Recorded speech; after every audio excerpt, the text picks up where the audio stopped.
Everybody, good morning and welcome to episode 4 of The Rundown. I'm Jeff Knepper, and I'm joined by my partner here at Integrate Live, Alan Ray. Alan, how are you, bud? Doing good. I'm excited to be here. Yeah, I'm glad that you're here.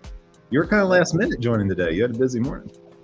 I had to tell a very important person that I had to step away at a meeting that was called right before this meeting. But Jeff, you matter, and everyone else on the call.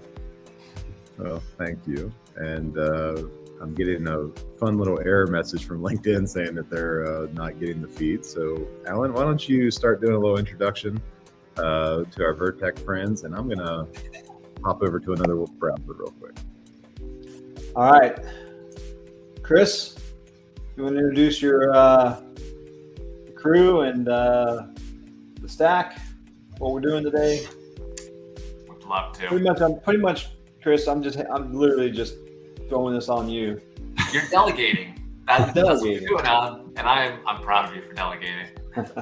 So, everybody, I'm Chris from Vertech, no last name, and we're glad to be here on the rundown.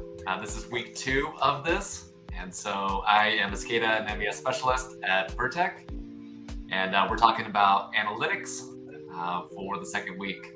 So, Brandon, you want to introduce yourself? Hello, I'm Brandon. I actually have a last name. It's Sync. I'm an industrial programmer at Vertech, and I am here along with Chris. And then let's start. Where are we going to start on the stack today? Kyle, it's you, man. Yeah. Hey, happy to be here. Kyle Kent's here with Canary. I'm a solution consultant, lead up our partner channel, and happy to talk further about what we did last week and just kind of see what we get into here today. And Lenny? Cool, thanks, Chris. Lenny, I also have a surname. It is something in Africa. We do have surnames. So Leonard Smith from Flow Software, Customer Success Manager at Flow Software, and glad to be back for the rundown. With me, I've got Vaughn Rampersand, also from Flow. Vaughn, take it away. Yeah, thanks, Lenny. It's good to be here again, 2 for 2. Happy to be with these gents. And as Lenny mentioned, I'm Vaughn from Flow, Product Manager, and looking forward to the discussion. Well, thank you, guys. Back to Chris, I guess. I don't think LinkedIn's going to allow me to go live. Every time that you schedule a broadcast with LinkedIn, with StreamYard, the time doesn't correspond properly. So you have to go into LinkedIn, edit it, and try to it converts it back to UTC 0 or GMC. And so we'll have to rebroadcast this on LinkedIn after it's done, but that's okay. Sorry if you were hoping to watch this live on LinkedIn today. So does that mean we can edit it and cut stuff out? Yes, indeed. We won't, by the way. But we could. We could. We actually edited Alan out asking that question. You know that I like each of you a lot, right? And but of all of you on here, Vaughn is my absolute favorite. Vaughn, do you know why? Why? Okay, well, I was in South Africa, and Vaughn sent me a bottle of scotch to say, "Hey, welcome to South Africa." And I checked a bag on the way home just so I could bring the bottle back. And it is good scotch. I can't remember the name of it off the top of my head, Vaughn, but thanks for that gift, buddy. You're welcome. Everyone should have a good scotch or whiskey. Yeah. That's right. Oh, no, I'm sorry. It was whiskey, wasn't it? It wasn't scotch. Yeah, it was your favorite whiskey. That's So. it. All right. Well, let's talk about last week, guys. Chris, will you give us an overview of the virtual workshop for someone who's watching this and hasn't had a chance to kind of see what we did? Yep. So as we mentioned, partners here today, we had Canary and Flow involved with the demo. And we started out where we went in with Canary Historian and created some virtual views and some calculations and created that model that we used then to connect with Flow. And so with Flow, we took it through a 5-step process of model, connect, transform, visualize, and bridge. And the whole point of all of this is that this is the proper way to get your data architected so that you can actually spend more time on your analytics. And so there's a whole webinar where they explained it in much better detail than I can in 1 minute. And so I encourage you to go backwards and watch that.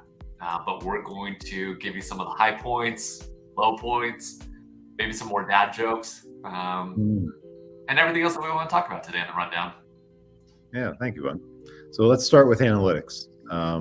Lenny, walk us through when someone says analytics. It's kind of like, to me, it's like when someone says reporting, right? Like that could mean 100 different things to different people. Give us a little background. What is analytics? What are the types of analytics? What do they really mean? Cool, perfect. Yeah, I think you are spot on, Jeff.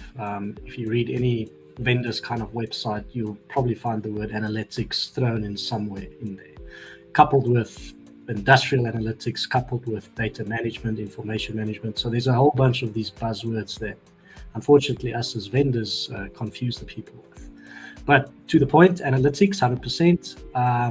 Normally when we talk about analytics, we kind of divide it into 4 components or 4 pillars of analytics. We call that descriptive analytics, diagnostic analytics, predictive, and then the silver bullet, which is the prescriptive, or that's like the holy grail of analytics, is the prescriptive analytics. And it's very important to understand from a client perspective, in which pillar do you currently operate? I often see companies trying to jump between the pillars, thinking that, I should go ML immediately, and I should pump all of this stuff into an AI model of some sort, but without having the proper platform or hub at the bottom to actually cater for that. So we always go through this, and this is something that we've learned through the years working with data, turning it into information, is to really have that foundation right and start small. Start with your descriptive analytics and then build up through the different pillars of analytics. Not all analytics is going to give you value as well at the end of the day. So it's also important to understand what problem do you try to solve with this need, and what type of analytics is going to solve it. So backtrack a little bit about those 4 pillars. Descriptive analytics is really around what happened, right? This is historical, looking back historically around what did I produce the last shift, what was my production for the day, how much energy did I utilize during the day. So it's all of these historical kind of KPIs that you can then analyze and see, I was actually up on my energy usage for the past 2 days if I look historically from that perspective. If you understand that where you're going, then you can add a little bit more complexity in your analytics. And that's where the second step comes into play, and that is diagnostic analytics. Diagnostic analytics is now where you add additional context to your descriptive analytics. It's still based on historical data, but now you start asking questions around, okay, I understand that I've produced less in the following day. Who was on shift? Was it a particular product that's causing the issue? So it's now actually starting to ask these questions around correlations between your KPI to try to figure out what's happening. Not all correlations though is going to give you a relationship, unfortunately, at the end of the day. So it's not always that you're going to say, when I run this product, I always have issues. That's unfortunately not how it works. But at least having the capability to do these correlations for questions that you don't even think that you have at the end of the day. I heard you say causation is not correlation, or correlation does not equal causation, right? Correlation doesn't mean relationship. It doesn't mean there's a physical relationship between that. It's always the case. But at least it gives you the capability to do the correlation. Now, from our experience, what we see is that people do descriptive analytics, so they understand, okay, there's something going wrong from the historical data, and then they kind of want to bypass this step. They want to bypass the whole diagnostic step and go straight into predictive. They want to now know, okay, am I going to hit it? When is my machine going to fail? All of these promises that the AI and the machine learning stuff will give us. I can promise you now, depending on what your actual need is, diagnostic analytics is probably going to cater 60% of your business case. And it's something that people misplace and misjudge, the amount of detail and the amount of data or information diagnostic analytics can actually bring to the party. So you said Then we I'm just going to stop you. Sorry, Lenny. You said about 60%. Yeah. Ellen, from your end user hat and your experience and now your consulting role, what are your thoughts? Oh, it's way higher. As far as the descriptive analytics of just the, hey, I've got all this data, we've got it in the historian, we're trending it, and we'll, so the majority of analytics happens in that space. Now the reality is nobody's looking at it, but that's what's happening, right? So at Era, we had 14 million tags. We, sent all those tags up to our historian. We had different site engineers that were very engaged, and they would create, work with us to create analytics that were very descriptive and very helpful with the process that they were working in. That engineer would get promoted because they usually would have about a 2-year cycle within the company at Era. That engineer would get promoted, and guess what he'd do? He'd go to the next site and create descriptive analytics for the process he's in. And you know what happened to the old analytics that he had? Not used. Yeah, it doesn't get used. It just dies on the vine.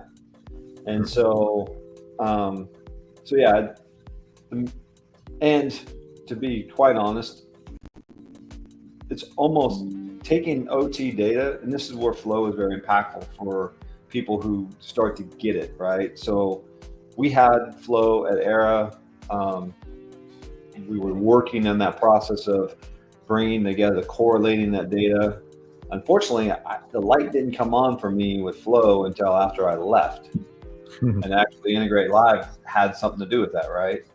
But not recognizing the power of being able to get relational data and real-time data correlated together to do calculations and to do analytics, that's really powerful for what we were trying to do. We didn't grasp it, we didn't get it, right? But yeah, how do you? And I have a bunch of questions about the process of how do you take.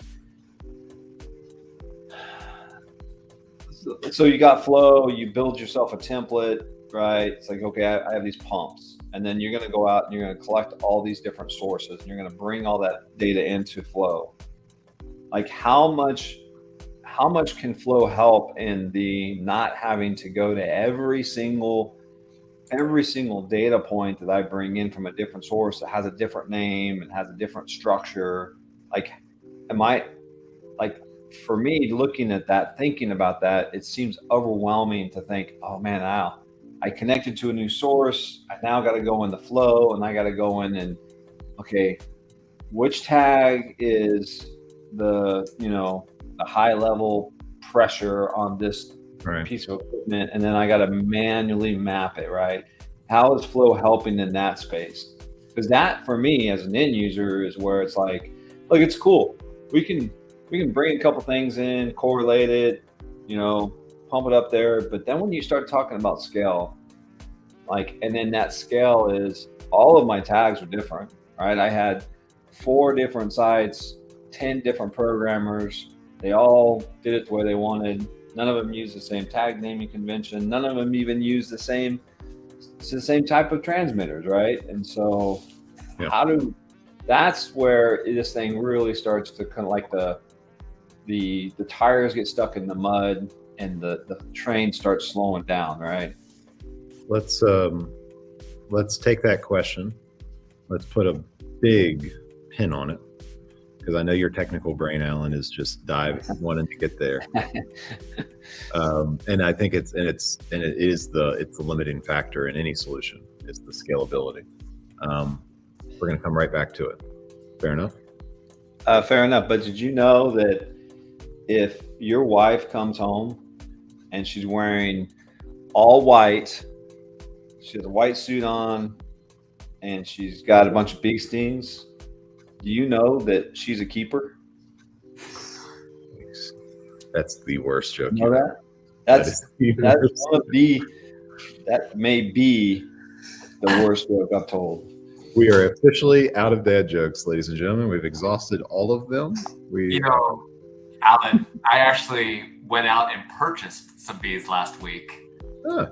I went down and I asked for a dozen bees because I'm starting my own hive right now. And so I brought them home and I realized I got 13. And so I'm like, I'm going back down and I'm going to tell him what happened. I'm like, dude, you gave me one too many bees. He's like, no, I didn't. It's a freebie. Hey, Chris, I gotta tell you something very sad. So my dad died because he couldn't remember his blood type. And while he was dying, he kept telling me to be positive. And I kept telling him, I'm gonna try. It's gonna be hard without you, but I'm gonna try. All right, bringing it back around. Bringing it back around. I like it. But I got to hear from Chris. I've got to hear from Brandon. 60 to 80% of the value of analytics right now, if I'm taking Lenny and Alan's statements, 60 to 80% of the value a company can find in analytics can be found in this descriptive diagnostic layer of do you agree, do you disagree, and where does the just push it into ML or AI fable come from is the follow-up. So Brandon, I'll go for this one first. I know you might have noisy background right now, but it's okay. I'd say that Hollywood has done us wrong. We've been told in all of our movies that you just click a button and it automatically knows everything that you want to know about this machine, this situation, these events. Like, they've shown us that over and over again. Like, I see the Mission Impossible nonstop. But the real world, not that cool yet. And so that is something that we have to go through with clients. This tech does not exist in that way. And so like Lenny was starting to get at, don't be shooting for ML and AI first. Don't be going for prescriptive. There is a much better point earlier than that. And so a lot of this does live in the diagnostic range, figuring out the why, having the right KPIs on the screen so that you can start tracking it down, and adding context. Context is huge. So understanding of what work order was this, what shift was this, what person was this, what were we doing at the same time. And this is all what we saw in the last webinar of you can show all of this context because you are associating both relational and time series data and from multiple different data sources and linking it together. That's huge. And then if you want to get advanced, simple predictive, even just something like golden batch. So this is something that we do with people of there's a way that this is supposed to run. And very easily, am I tracking on that right now? And what's going to be like in an hour or 4 hours? Am I still on track based on the current characteristics of this golden batch? And that works for somebody that is monitoring this in real time. It's an easy use case of predictive that is on screen that goes away from Alan's of, if you get into these advanced analytics that it's going to take a data scientist to look at it, probably isn't going to be somebody doing it on a normal basis. But if it's in an operator space, on screen, in front of him, with simple predictive, probably gets used every day. What do you think? Can I give you an example from a movie that I think is very telling? I went last night and I saw Top Gun. Has anyone seen the new Top Gun? Last night? 2 nights ago. Okay. You know what a great analogy is for the IT and the OT spaces? The F-14 scene. When he tells him to turn on the radio. And literally he's like, there's 1,000 buttons back here. I don't know what to do. They're all analog, right? it's a great picture of, that's our OT space. It's, and when I think about it, and when Rooster gets in the back seat and there's a giant hole right in the middle, right? That is all the data we need in IT that we don't have. And then all the other stuff is like half of it's not connected, half of it's like hanging off. It's just like, it's a great picture of we're not even in an F-14 in the OT space. IT is flying these 5th generation planes, and they're looking at how can we get to the 6th generation, and they're moving so fast, and OT is just sitting here going, hey, yeah, we can't touch this thing or break. That's so true. Look for a Top Gun meme coming from Alan's LinkedIn. Hey, I got somebody I'd like you to meet. Come here, Nicholas. This is my son, Nicholas. Hey, I want to say that, hey. Nicholas. Okay, now you need to leave. Okay. Seeing you all. Are you on the wheel today? Yeah, I'm out here. Okay. Brandon, what do you think? And it's okay if I think Brandon's got some kids running around having fun. Let's hear him. So does Alan. So you're okay. Yeah, that makes a good point. And I think trying, machine learning and whatnot, it's a catchy phrase anymore. So you go with all the neural network and stuff, and you hear the buzzwords and try to jump into it, but it doesn't provide a whole lot of value without that original foundation, where not only are you calculating things, but you're understanding them as it's coming up the chain and actually being able to use them one step at a time and learning, okay, how do we use not just here's a KPI, here's where it's going, and then here's how we can change it in the future, right? If you try to jump all the way to the end, you're not going to get a whole lot out of it. It's never really getting used at the user end kind of things. It might make for a cool presentation and a cool project, but if you jump too far, it's just going to sit there idly and you're going to have some numbers that no one's actually ever looking at. Is that the problem? Is that we've seen too many cool presentations and too many kind of cool like examples at trade shows where it does. I mean, honestly, it works great, right? They're not showing something that's not true, but it's like, oh my goodness, imagine if we applied that to our operation. Kyle, have you been on a call from the historian side where you've had a customer saying, when you ask them, hey, what are your goals?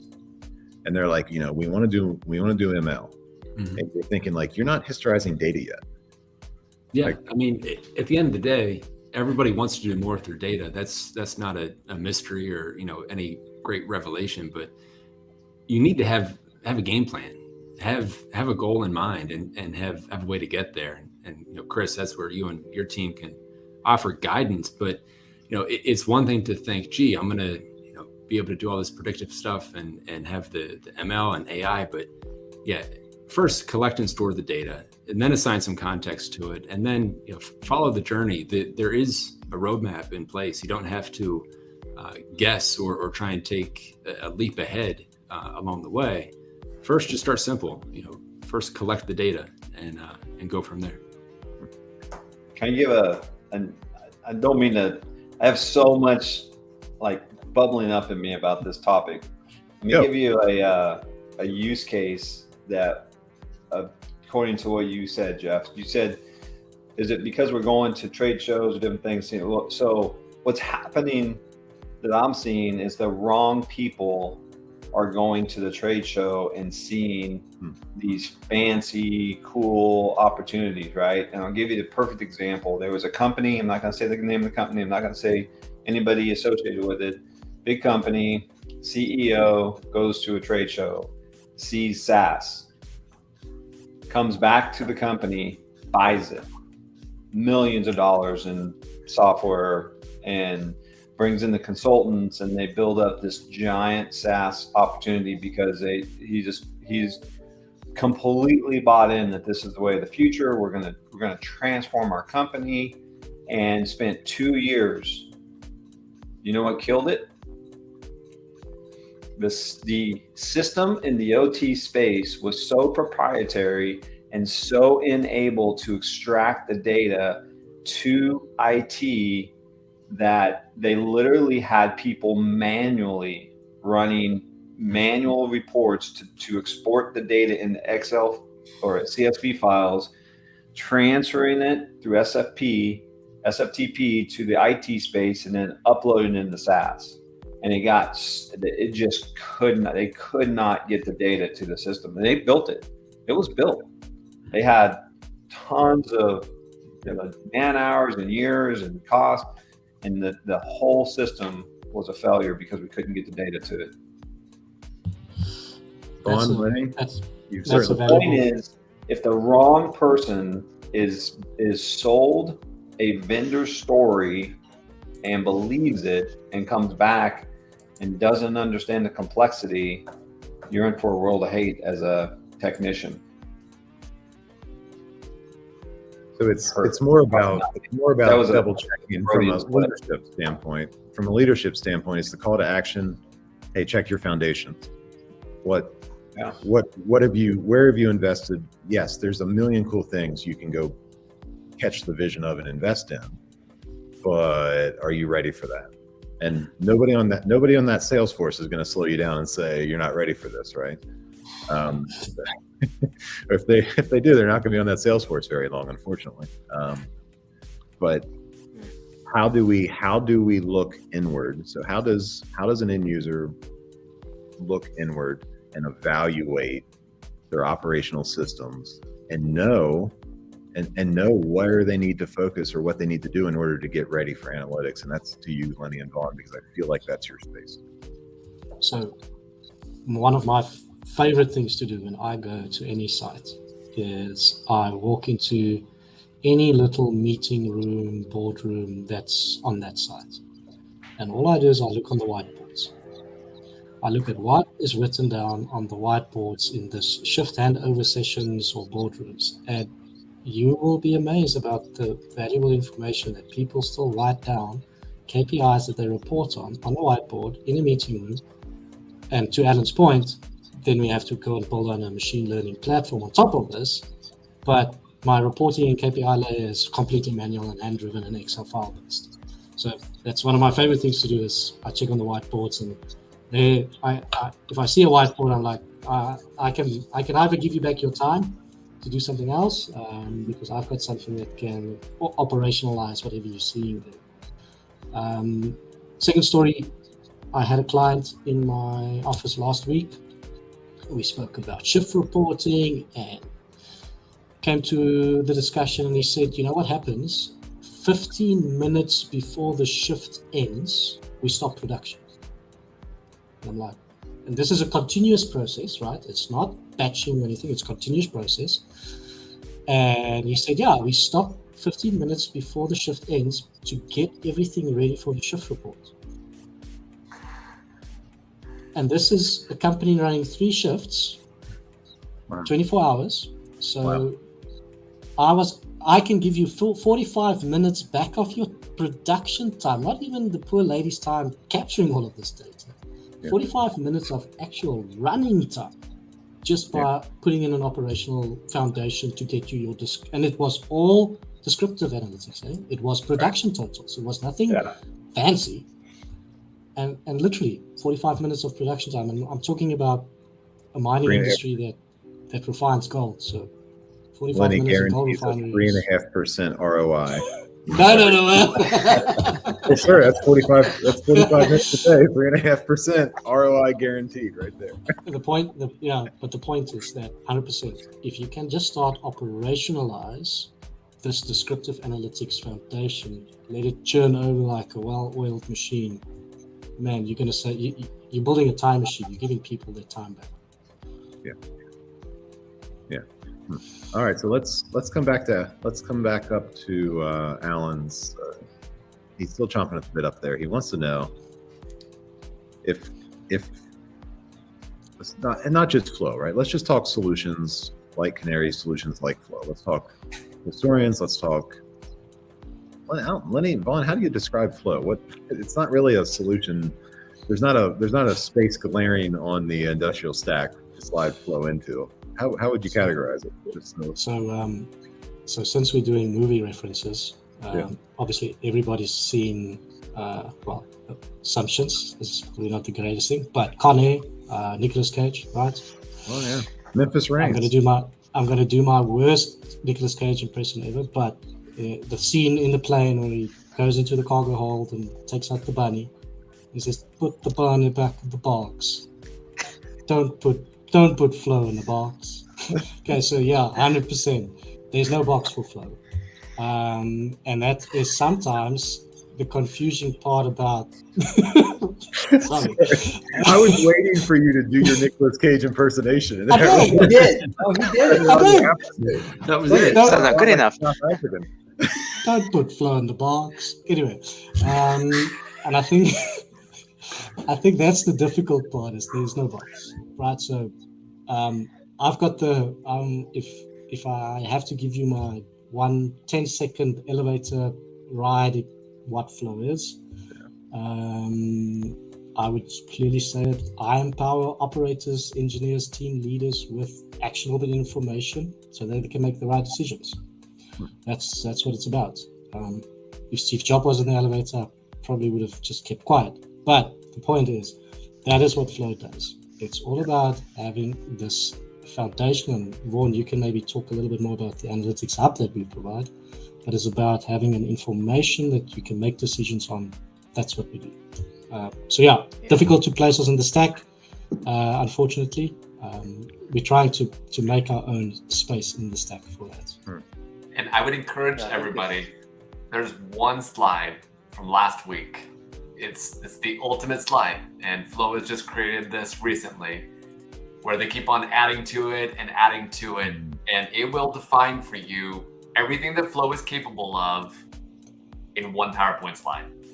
And it really positions it as to the why for which that slide problem. is it? The transform, or is it just the flow with all of the sources that It's you're the one that goes through all 5 actions after you've added to it. So it has everything from model, connect, transform, visualize, and bridge. Yeah. This shows everything. got it? Yeah, I think when Yeah. Lenny likes to talk about being in an elevator with Steve Jobs, I'm just a bit worried what that means for Lenny if he's in that elevator. But Jeff, about the stack, I would challenge the stack, because the stack for me it's an outdated concept. I understand why it was necessary in the past, but where you had to connect a hardwired instrument to a PLC, which then passed the registers onto the SCADA, which then sent the data onto an archive or historian, or into an MIS system or MES or ERP system. But nowadays, why not have a wireless sensor that pushes the data straight into the cloud? The capability is there. Now, how would you do that in the stack? The stack doesn't really allow for that, because that's almost the foundation layer talking to, the cloud. It's not even really in the stack, is it? So Lenny uses his examples. I like to use a practical example. I'm not sure if Jeff was maybe trying to bring up the slide there, but imagine you have a scenario where I have those wireless sensors that are pushing data to the cloud, where it makes sense. For example, I might have pump stations that are remotely located throughout my little island country, and those volumes at the pump stations are being pumped to the cloud. And at the same time, my demand forecast sits in a transactional database, a good old SQL database. It could be an on-premise and off-premise database. So that's my second complication that I've got, where my sensors are not pushing data to the same place as where I'm going to get my demand data. I might even have the situation where I have I should hope I have water purification plants that have the traditional architecture of PLC SCADA, and they're pushing their data through their unit statuses. Their throughputs are being recorded in my historian. And to top it off, maybe my island country has problems with the electricity. So my utility provider tells me when they'll give me electricity or not. So I need an API to connect to that. So now I've blown the stack. There is no stack anymore, because data is just sitting in different disparate places.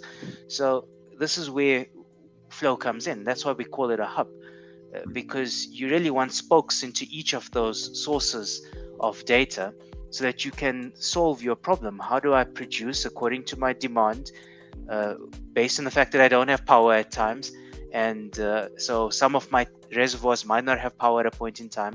How do I solve this problem? And that's where Flow can help you, because Flow gets information from the different places. It doesn't sit. I suppose if you were to put it into the stack, you'd have to like wedge it in there somewhere.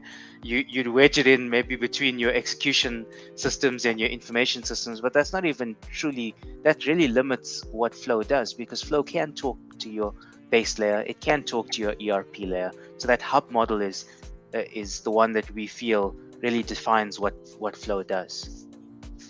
I'm I sitting think here the power trying is, to pull that up, and yeah.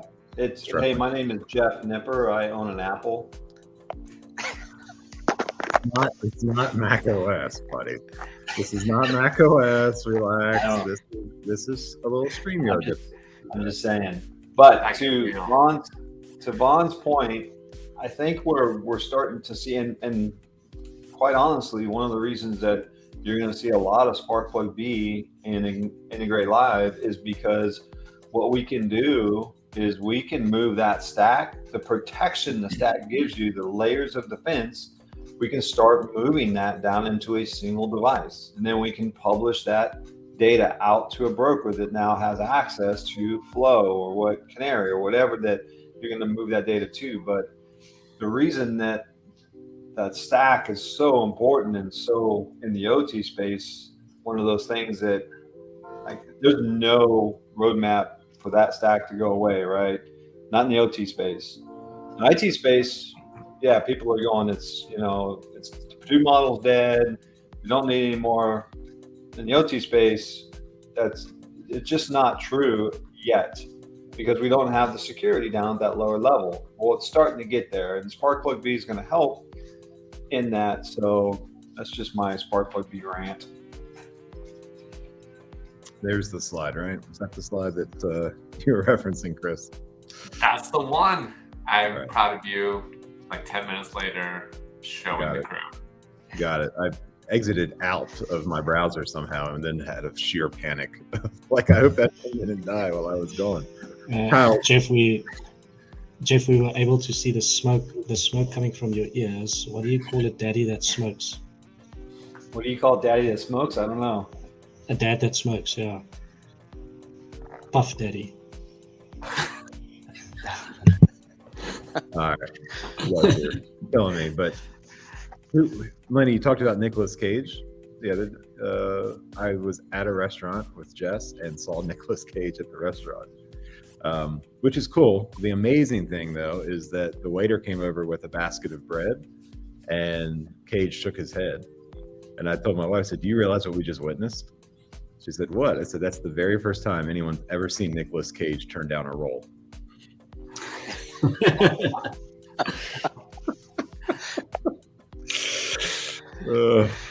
All right. So I Kyle, would just like to personally say I'm sorry to Nicolas Cage, yeah, in case she's listening. I'm not sorry to Nicolas Cage at all. He's got a lot of money and not a lot of talent.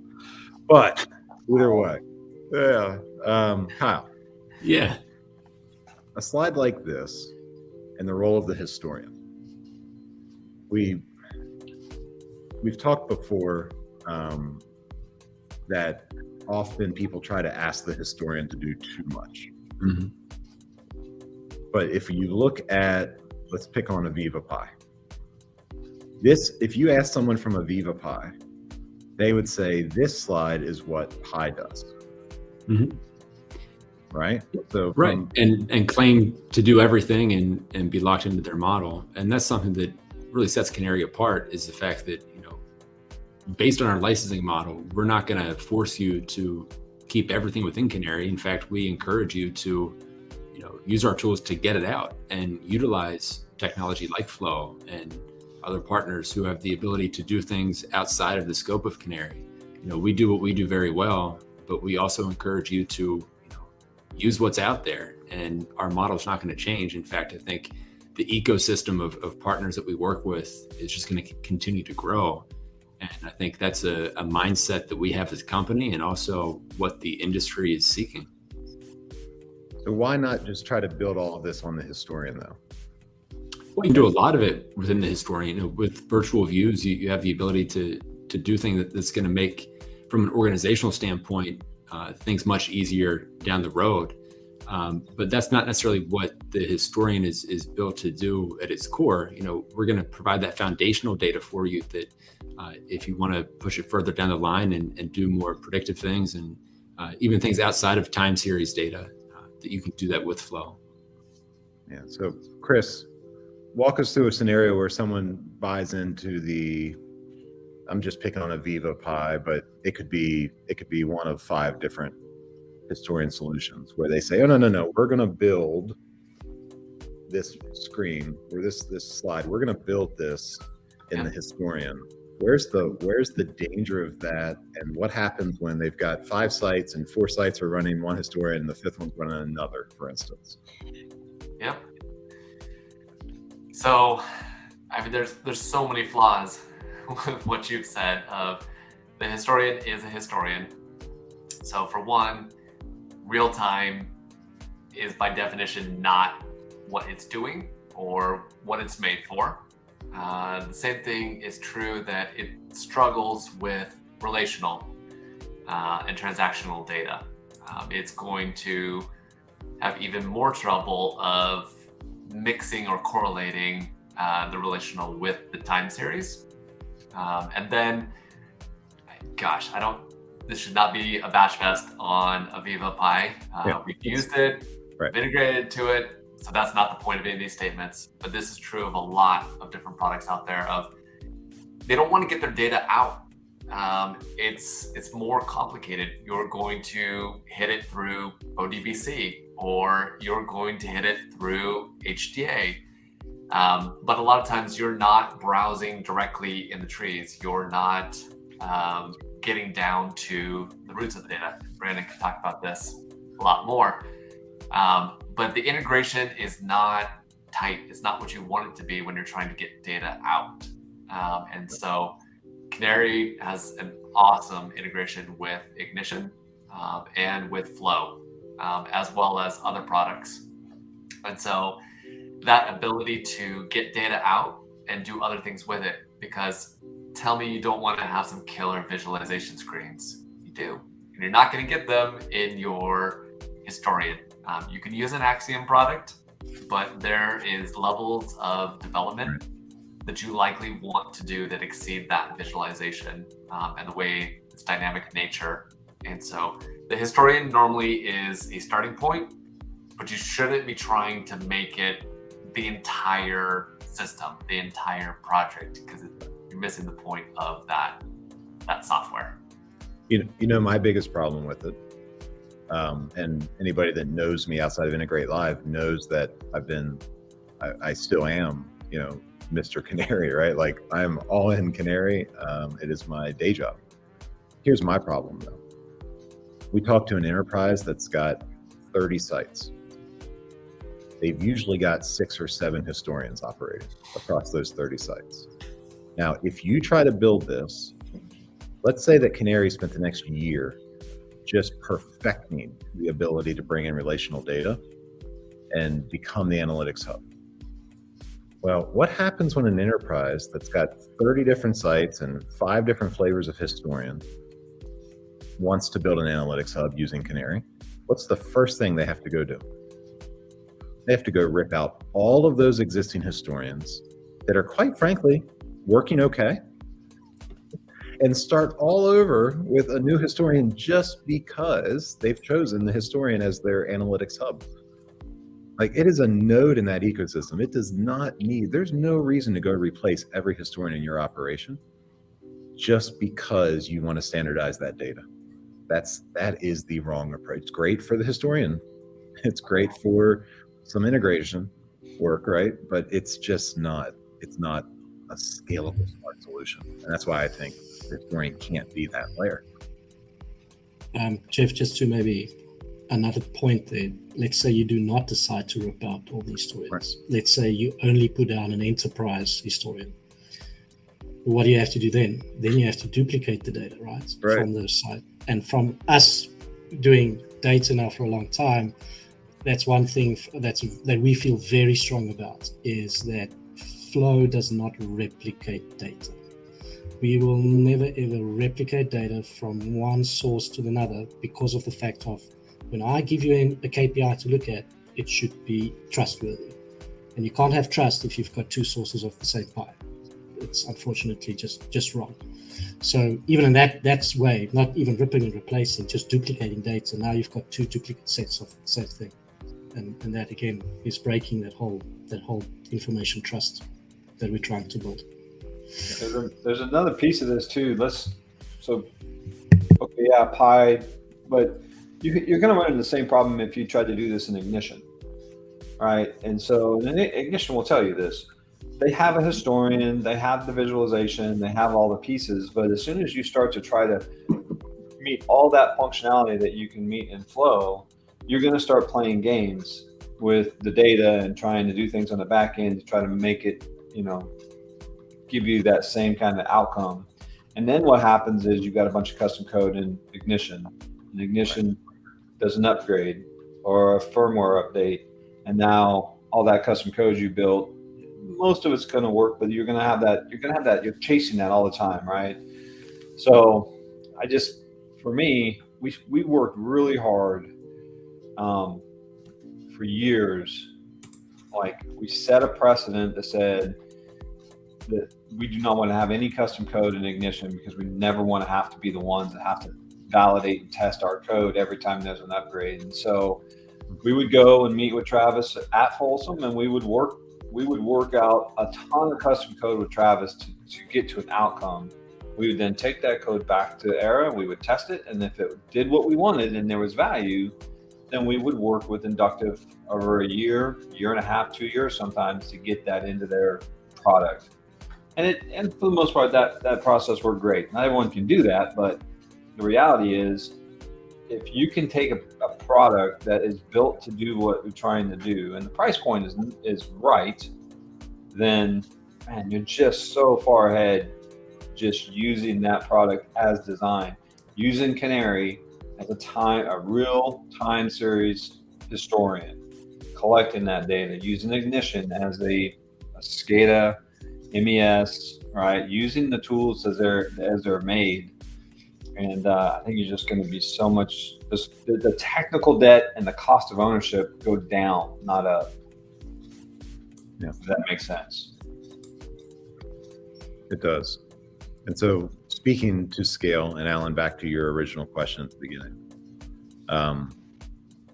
we've got all of these different tag names, and we hinted, and this came up in the Q&A a bit, I think, on the backside of the virtual workshop, right? So let's discuss it in two different parts. First is just the idea of normalizing or standardizing tag names. How do we do that in Canary? How do we do that in Flow? Where are the limitations currently? How are we going to look to solve that long term? Then the second piece of that becomes more of asset discovery or new assets coming online. So, the answer to part one is going to involve templating.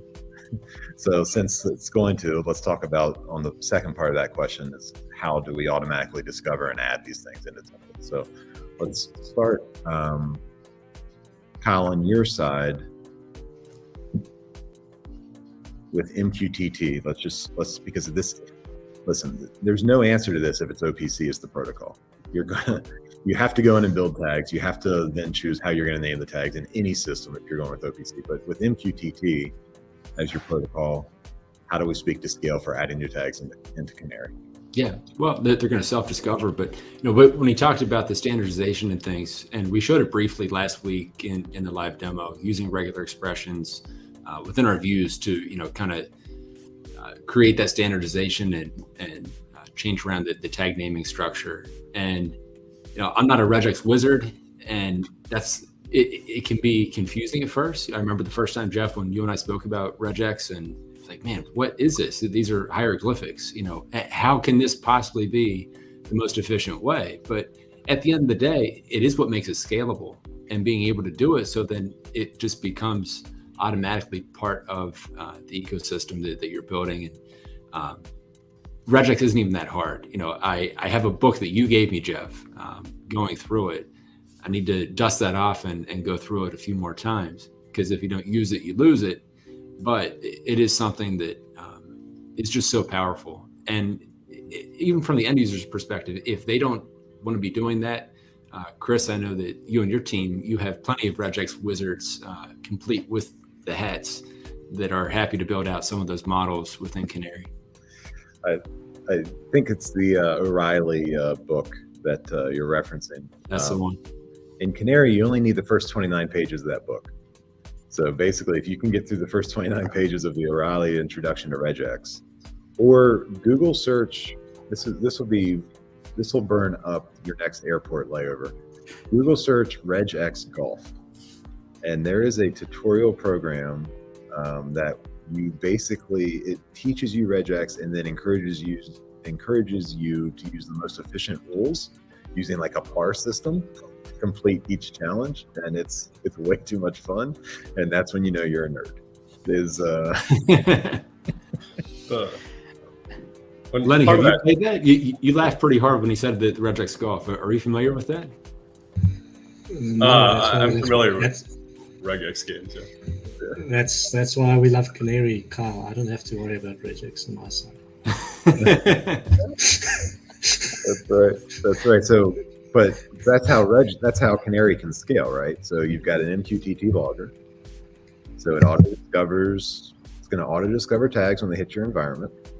Because you're using Sparkplug, you're naturally inclined to build in structure into your tag names. So you're already following a standard. If you're using OPC, you've still got to log tags. If you're using OPC, you've still got to enforce a naming strategy a little bit more strictly. But if you've messed up, or if site to site doesn't match, you've got your regex to clean that up and standardize. You've built your asset models, but now you're over to flow side. Brad asked the question, hey, how do these templates are awesome. Speak on templates in case somebody didn't see it last week. But then let's talk about from flow, the auto discovery of assets when they start showing up inside of your historians. Cool. So the current way that flow scales is with templatization. Just remember that Flow has the capability to obviously not just connect to Canary historian. We also connect to OPC HDA sources. We also connect to the Aviva historians of the world. And unfortunately, those type of sources does not have a great, place to fix and to have a view that is now nice, normalized, and with the standard. So that's why we love working with the Canary historian, because with the views, we do have that capability, obviously, to then templatize and literally have the capability to instantiate using that virtual views to follow the standard of the tag names. Other point, 100%, is with MQTT. With MQTT, it's Sparkplug B. The closer you can now try to, and I'm not talking about changing PLC code here, right? But the closer you can get to the edge and create a model on the edge and have that then birth with the Sparkplug B technology to then create that layer for you where you do that normalization. And then obviously Flow can consume that data and utilize the template foundation as well. Unfortunately, when it is not standardized, Alan, to your point, if it's an OPC HDA historian and there's no naming convention, there's ways that we do have the capability to utilize, we call them attributes, to try and figure out a naming convention. And we do have a mass load kind of capability to load that in, but it becomes a bit tricky. I'll be frankly honest.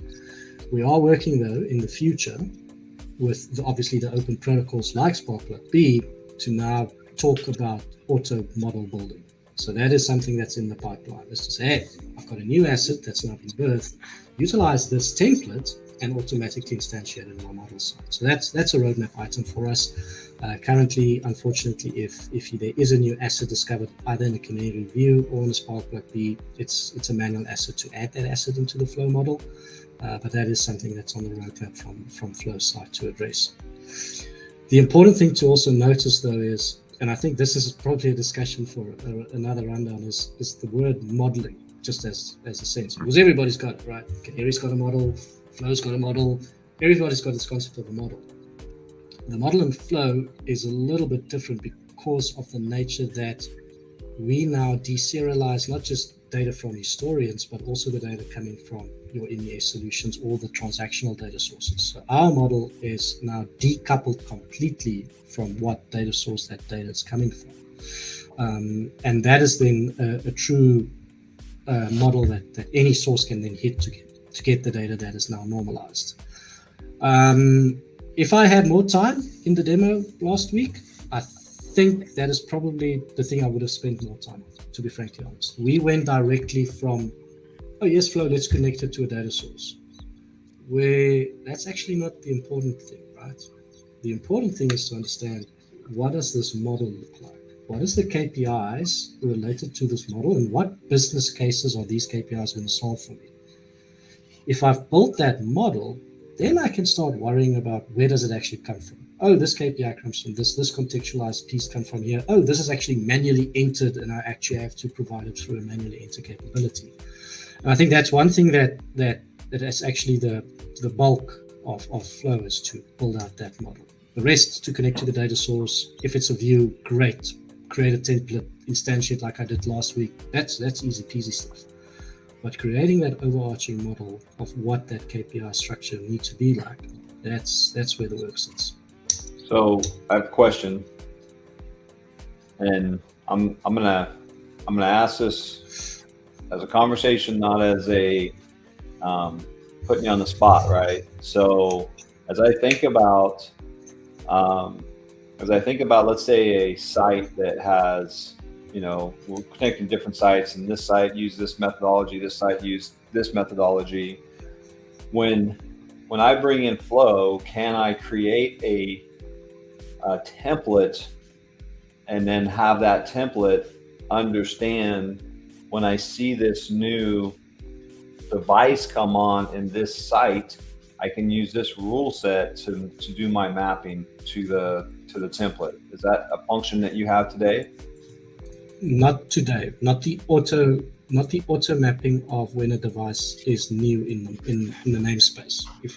So I'm just going to give you a little bit of and I can talk to you offline on this too, but the way I would think about that is, if I have a site, and then this site has said, hey, we only ever called every single analog input this name or this name, and in Flow, I would like to be able to go in and say, hey, if I'm pulling from this site and I see this type of a naming, then I know that's going to be my pressure transmitter.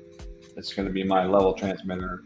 And so if I have a tank that I'm working with, I can say, hey, every tank has level, it has pressure, and it's got flow, and it's got, and so from this site, I can automatically look for those things at that site, and then I can start to correlate, okay, this is the tank, this is the tank, this is the tank. Somewhat like RegEdX, but it would be nice to be able to set a model for a specific site and rule set that said, okay, at least get the first kind of modeling done, and then you can go in and validate. But anyway.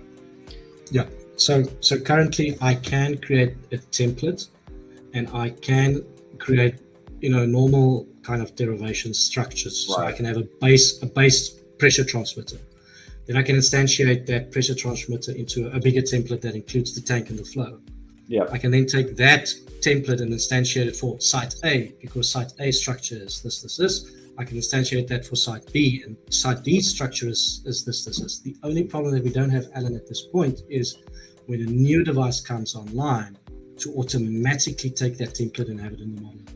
So that's it's really complex. I don't know that it's worth the effort, but if nothing else, have some mechanism that can easily show my tags on the one side, maybe even a graphical view of what that model is, and then drag and drop the pieces that onto the model that will link the tag to the flow, model. It's just so that's thinking through from an end user standpoint, or somebody who has to go in there and actually connect this new device to the model and flow, so I get the benefit of the analytics, right? just thinking through, hey, how do you do that and do that in a way that is somewhat user friendly, and I'm going to go in and do a bunch of code or mapping or, so.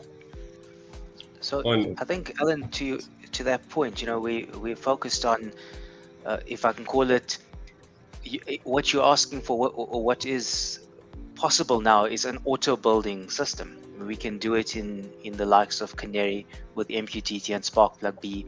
As devices come online, it'll build itself up. At Flow, we've focused on the auto building of the information layer for initially, so that from an enterprise level, as an asset comes online at each of the sites, it automatically populates in the dashboards and the charts through the enterprise. So at the information layer, because one uses templates, we've also done it so that working with the likes of a historian like Canary, a new device coming online is, like Lenny showed in the demo, a drag drop operation, and setting minimal parameters. Understanding that your nomenclature standards have been put into place. The fundamentals have to be there. Fortunately, again, with the likes of a historian like Canary, you can cover over maybe bad standards from the past with regex and so forth, which is really helpful. So with the template, it is a drag drop operation. A device comes online. But like you say, somebody still has to do that drag drop operation in Flow. And we've identified that, we also are working towards that. You don't even have to do that anymore. Like you say, have a rule that says, look, I'm looking for this type of naming. Does it now exist? Has it been birthed in Spark B? Okay, bring it in, sort of automate that instantiation. So that's a good point, and it's definitely something we have to work toward. All the tools are there now for us to do it, so we ought to. So is it on the roadmap, guys? 100%. It's actually it's on the roadmap for either the next or the following release.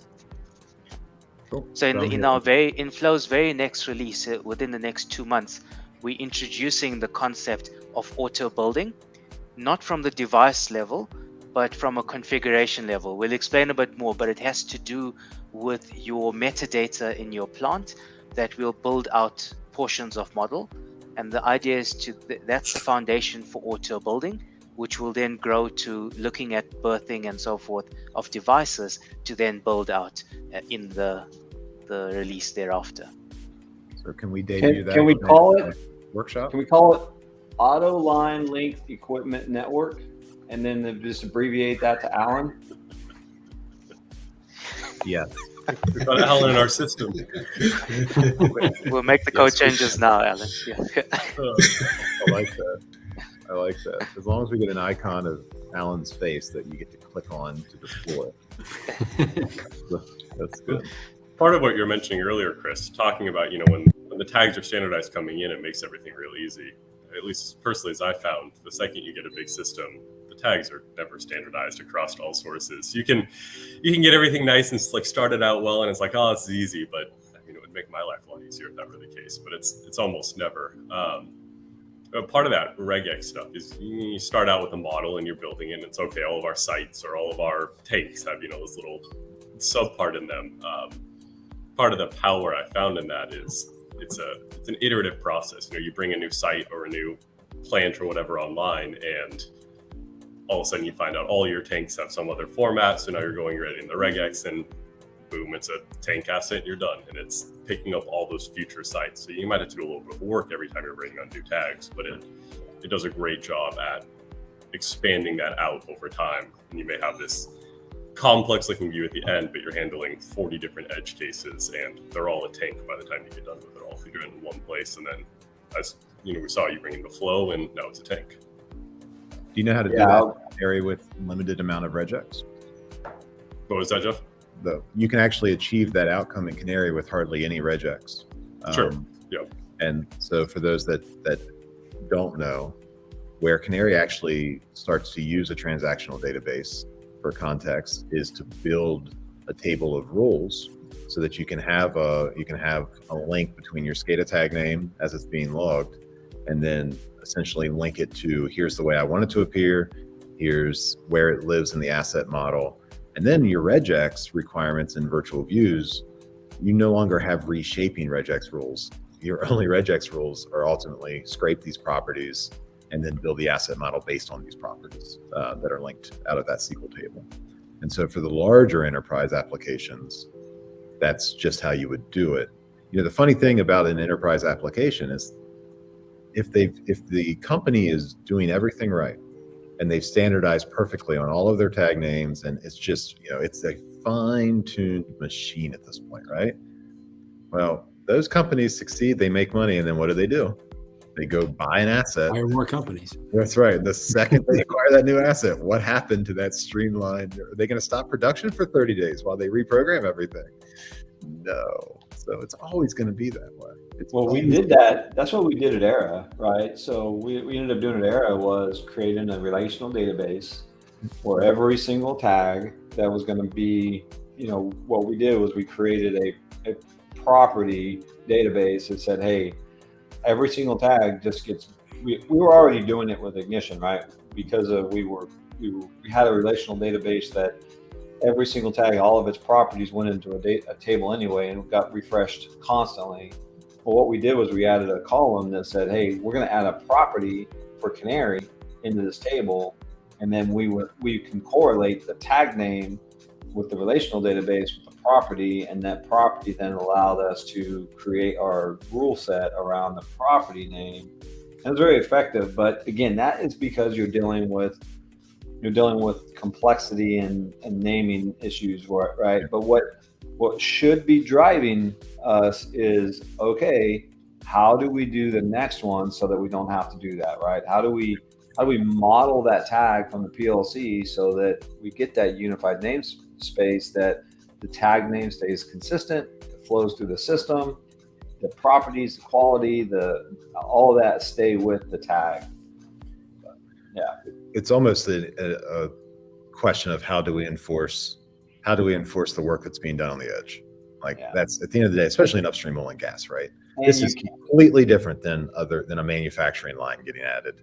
You've got remote workers out programming, doing the instrumentation. How do you? There's no one. Yeah, it's a unique problem to an upstream oil and gas or midstream oil and gas operation for sure.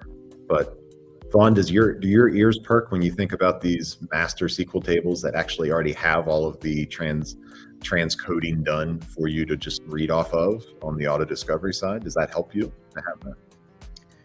It does help, Jeff.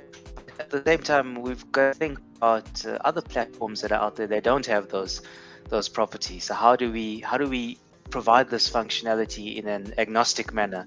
That's always what we try and think of when we building any feature into the product, and it kind of talks to the fact that there's overlay of some of these features between products. I mean, we speak about a calculation in a product like Flow, but there's calculations in your historians and so forth. And what do we think about it? Well, we think calculations are versatile, they're useful, and we're happy that our end users have access to calculations, but we also want our insightful end users to ask themselves, well, what's the right place to be putting a calculation?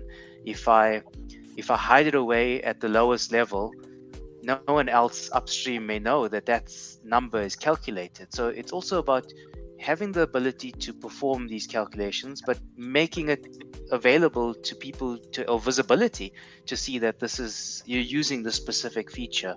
So we're very happy to hear that these tables exist out there, but we're also sure that not all vendors have these tables. So we've got to think about how to marry or create these tables, or I wouldn't call it tables, but create the functionality in a platform like Flow so that it works with all your systems. You brought up an interesting point, and just to float out there, I don't know if it could be my ignorance, but in our typical ISA tag naming schema, and Lenny, I know this is near and dear to your heart because I've worked with your demo tag names for way too long. Is there anything in that naming standard that addresses how to label a calculated point rather than an actual point? Anybody know? If not, I mean, shouldn't there be? That's a great point, Vaughn. How do you let someone know that that is not an actual measured value, but that is a calculated value? So normally, calculations does not, well, this is my humble opinion, so please don't shoot the messenger. In my humble opinion, a calculation should not live on a PLC level. A PLC is there to control your piece of equipment safely and make sure that all the interlocking is done and to make sure that thing doesn't go kaboom. So, I mean, I see stuff where people try to code shift totalizers in the PLC. I sometimes get the gibberish because it's not the place for it. Okay, my humble opinion. And I think that's probably the answer, where there's no real naming convention for calcs on that layer because it's not supposed to be there. My humble opinion. Again, I might be completely wrong. I'm smoking some good stuff, but those naming conventions were. I'm just asking. No. I'm straight and narrow. So yeah, that's my opinion, Jeff. And to be honest, yeah, I've never seen a structure that tells you this is a calculated float transmitter. You get FIT and you flow your flow transmitter, your raw. You get your TOTs for your totalizers, but that's about it. Brandon, have you ever run across anything like that, or seen a best practice guide that says, "Hey, if you're creating a calculation, let everybody know"? Well, I've definitely run into that. I think the hard part, again, how do you signify it? Especially if some PLCs are coming out with a flow totalizer, as you were saying, and some aren't. So you're calculating half of them. Half of them are coming out of a PLC, and you got some operator looking at them saying, "Hey, this value isn't right." It's like, well, that's what your PLC is giving me. That's not even on me right now. And I mean, if you're in Canary, that's somewhat easy to tell, right? You can click on value and it gives the little information box in the bottom corner. But, we've played around with doing like the CLC at the end of the tag name or something, and that becomes a huge issue as well. So again, it kind of goes back to that standardization. If everything is standardized and all flow values are calculated, great. Then we know that, we can assume that for everything, but that's rarely the case. It's never quite so clear or clean cut. Yeah, and that's the world we live in, right? Yeah. Thank you for the rabbit trail, guys. But that's the world we live in. There is no such thing as clean cut, and that's why we all have jobs. Can I give another story? Yeah, but we're rapping, so let me give you one story to Leonard's point, because we actually got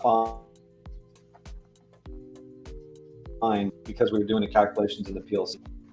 So what happened was we had calculations that were custody transfer type calculations, and they were being done across the entire company, and it wasn't known, but they were the actual calculations weren't consistent. And so we did a big Kaizen event where we brought other SMEs together and we worked through how should we be doing this, what's that calculation need to be. And at the end of the day, to Leonard's point, what was decided after we had all these really smart people in the room was we're going to send the raw data to our data warehouse and then have the calculation done in one place, and it will be one calculation, and it will just iterate through each site, do that calculation. And that's how we overcame that issue of consistency across the different custody transfer locations that we had, by saying, hey, we should not be doing the calculation of PLC because you can't control it. You have too many pans that can get in there and make changes to it and do different things. So send that raw data to a system that can be more controlled, more locked down, more access controlled, and do it that way. We have a saying in the PLC world, Jeff. When in doubt, bridge it out. Is that tattoo that you have? Is that the lower back tattoo says on it? No, my point is exactly to the point. Yeah. 12 o'clock at night, you just bridge it out. Anyway, my little horror stories of commissioning and insights. I'll start wrapping us up with a little bit of the preview of what's happening. We've heard a little flow roadmap. What's happening in the Canary world on the roadmap? What's the big announcement? Yeah, the biggest thing on the Canary side is our Linux support. We're working to be able to run that later this year. with the main vision being, containerization and just quickly deploying systems, being flexible and, quickly spinning up in a cloud environment, just giving more flexibility and scalability to our end users. And so that way they have the tools they need to do what they need to do. Yeah, that'll be exciting. I know it's been a long road of development time. I think it's well worth it. Well worth the effort. Yeah, I'm actually right now at Canary office. I decided it would be a great idea to spend 16 hours in my car this week and drove the family back up to Pennsylvania, and was talking with some of the developers this morning, and they went down that path to be more flexible, right? To ultimately work with more systems, work on the edge better, get hardware that could containerize Canary. But what they have found, one of the guys that's been here since the 90s made a joke and said, if I'd known the performance gains we could have picked up by saying goodbye to Windows, this would have been done a long time ago. And so I'm excited to see what those performance gains look like, and see that tested out. Gentlemen, we have gone almost an hour and 15 minutes. I think we should start to wrap it up. I'm going to give you an opportunity to take your best dad joke and present it to the community. Lenny, I'm going to put you on the spot. Oh, don't look at it. I've only prepared one, and the other one I gave to you. So the one you're going to tell is from both of us. Okay, fair enough. Hey, Lenny. Yes. What did the drummer name his twin girls? Actually, Lenny, I'm sorry. Hey, Chris. Hey, Chris. What did the drummer name his triplet daughters? What? And a 1, and a 2, and a 3. Anna 1, Anna 2, Anna 3. For anybody that doesn't get that, I actually have triplet daughters that are 9 years old. And so Jeff personalized the joke just for me, which is so nice of you, Jeff. You tell the girls I said hi and give them that joke I don't know will they understand the Anna reference with drumming? Oh yeah. Okay. Yeah, they're cool girls. That's why. All right, Chris, let's kick into you, buddy. What do you have? So, what does the rich cloud say? I'm gonna make it rain.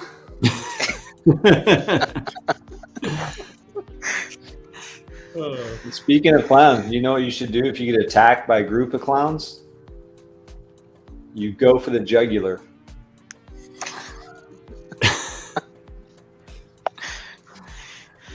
That's where you always start. You always start at the jugular. Thanks for that advice, Alan. Trying to help. Solid. That's solid. Brandon, Guys, I'm upset. I made my favorite bartender mad the other night. He said, "Hey, I see your glass is empty. Would you like another one?" I said, "Why would I want 2 empty glasses?" So I don't know what to do. What is a houseware? An address. Address? There you go. nice. Vaughn, close us off. Are we allowed to make a vegan joke? Yes. Okay, well, what's the difference between a vegan and a computer programmer? One hates a rack of lamb and the other hates a lack of RAM. And with that.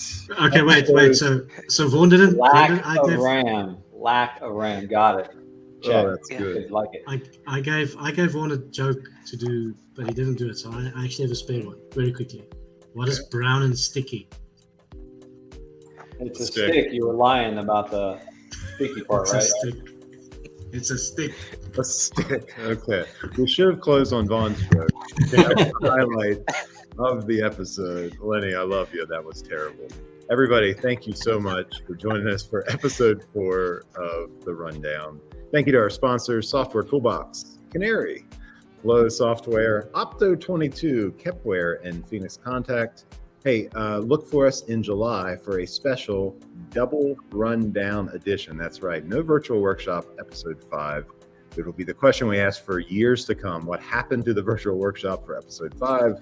We will never know, but we're going to do a double rundown edition, and we're going to have guests: University of Sheffield AMRC, Deloitte Smart Factory, Wichita State University, University of Arkansas's Incrept and Seeds program, and the Digital Foundry New Kensington, a Penn State project. And we're going to talk about how academia is advancing the ball into the production environment and getting technologies ready for production and helping birth new life into areas of our country and in areas around the globe, for that matter, where we've seen manufacturing jobs leave. So we're really excited to do that. That's going to be on July 13th and July 20th. You'll see us advertise it heavily. And until then, we hope that you're well, and we thank you so much for being part of this community. Everybody have a great day. Hey, don't forget, automate, line, length, equipment, network. Alan, that's right. Okay, Alan. Automated line. Length, equipment, network. All right, say it one more time. Automate, line, length, equipment, network. There it is. You've heard it here first, the Allen system. Everybody have